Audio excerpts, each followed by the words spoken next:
30वां अध्याय। भगवान शिव का अवधूतेश्वर अवतार।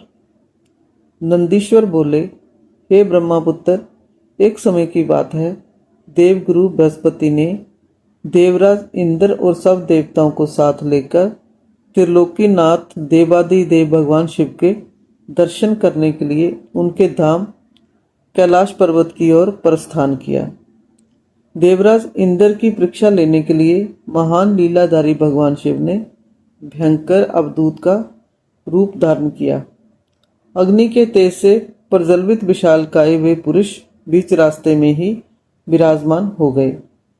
बृहस्पति जी के साथ इंद्र व अन्य देवता अद्भुत विशालकाय आकार वाले पुरुष को अपने मार्ग में बैठा देखकर आश्चर्यचकित हो गए। इंद्रदेव क्रोधित हो उठे। वे भी भगवान शिव को नहीं पहचान सके। वे पूछने लगे, तुम कौन हो? तुम्हारा क्या नाम है और तुम कहां से आ रहे हो? मुझे जल्दी से बताओ। मैं देवगुरु व अन्य देवताओं के साथ कल्याणकारी परमेश्वर के दर्शनों के लिए जहां आया हूं। उनकी ऐसी बातों और प्रश्नों को सुनकर भी अवधूत रूप धारण किए शिवजी ने कोई उत्तर नहीं दिया। देवराज ने दोबारा पूछा। शिवजी फिर भी चुप रहे। देवराज इंद्र के बार बार पूछने पर भी महाजोगी शिवजी कुछ नहीं बोले। तब देवराज अपने ऐश्वर्य के घमंड के कारण क्रोधित हो उठे और जोर से चिल्लाते हुए बोले, ओ मूर्ख, मेरे बार बार पूछने पर भी तू कोई उत्तर क्यों नहीं देता है? अब मैं तुझे तेरी करनी का फल देता हूँ और तुझ पर अपने वज्र का प्रहार करता हूँ।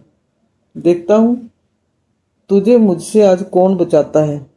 यह कहकर देवराज इंद्र ने अपने हाथ में वज्र उठा लिया और शिवजी पर प्रहार करने लगे, लेकिन भगवान शिव ने इंद्र को वहीं जड़ कर दिया। उनका हाथ अपने स्थान से हिल ना सका। अब तो इंद्र क्रोध में अपना आपा खो बैठे।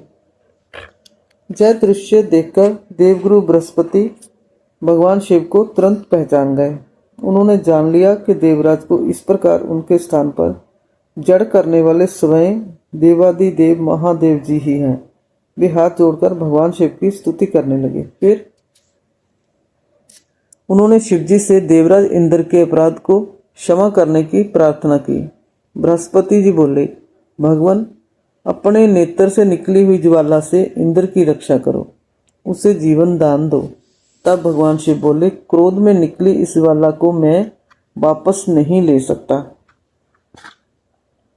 शिवजी के इन वचनों को सुनकर बृहस्पति जी बोले कि आप इस ज्वाला को कहीं और स्थापित कर दीजिए।